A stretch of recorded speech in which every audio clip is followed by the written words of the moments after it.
Do you think Michigan took you lightly, though? Because after all, you were little Appalachian State. Probably to some degree, I think they did. Most instances in sports, that's the worst thing you can do. It's hard to get ready at halftime. A coach can go in there and say, holler, scream, and grab one or two of them and all that. And most of the time, it's too late. We talk to them about what we can do. You know, it was always positive. Sometimes you had to correct them, but we tried to make it in a positive way. A great example is special teams at Michigan, because we not only blocked that Corey, Brian Quick blocked the field goal about 7-8 minutes before that. And we worked hard on special teams here during two-a-days.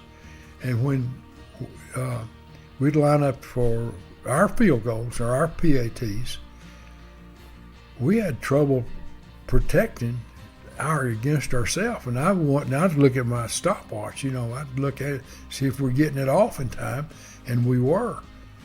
You can't kick it much faster. But the intensity of our people, a lot of times when you get something like that, a player will start like that's on the defensive side, will start and then just pull up. They weren't just starting and pulling up, they were starting and going all the way through. That made Julian Rouse, who kicked the winning field goal. Yeah, the kicker, right. I was conscious of that during two-a-day practices, because in 15 days we're fixing to go to Ann Arbor. And so I think that carried over up there. The field goal block was no accident, for sure. 37-yard field goal. This is it. This is it right here. It's already. Snap's good. The whole block. The kick's The kick is. Oh! The Mountaineers are going to try to take it yard back sale. to the big house. Yard sale to the big house. 20, 15, Wow. 10. That was such a topsy-turvy game. You kicked the field goal to go ahead, and then Michigan had a great last-second throw down the field that I remember watching on TV and thinking, oh gosh, I've done all this work and now Michigan's going to end up. Is that the way you thought on the sideline?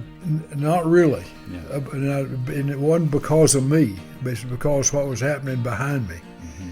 And I think about that a lot now when I see, like in a baseball game in college, they'll turn their hats on or they'll put them upside down, Rally and go back to yeah. us blocking kicks in two-a-days.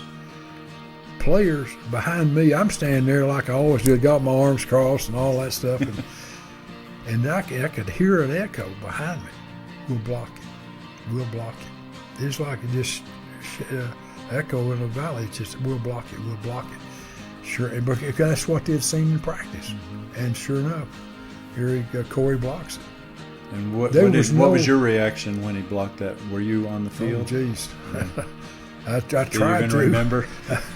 I just remember it just chaos. I mean, it's just, and I've been asked this before. What Lloyd Carr was their coach? What did he say? Well, I didn't get a chance to see him. We didn't see each other after the game. He just not even a wave. He's just like already off the field, kind of. Nothing. Yeah.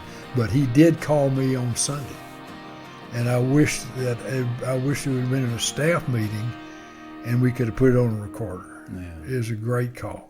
It's classy. A classic call. Yeah. The Mountaineers have just beaten the Michigan Wolverines.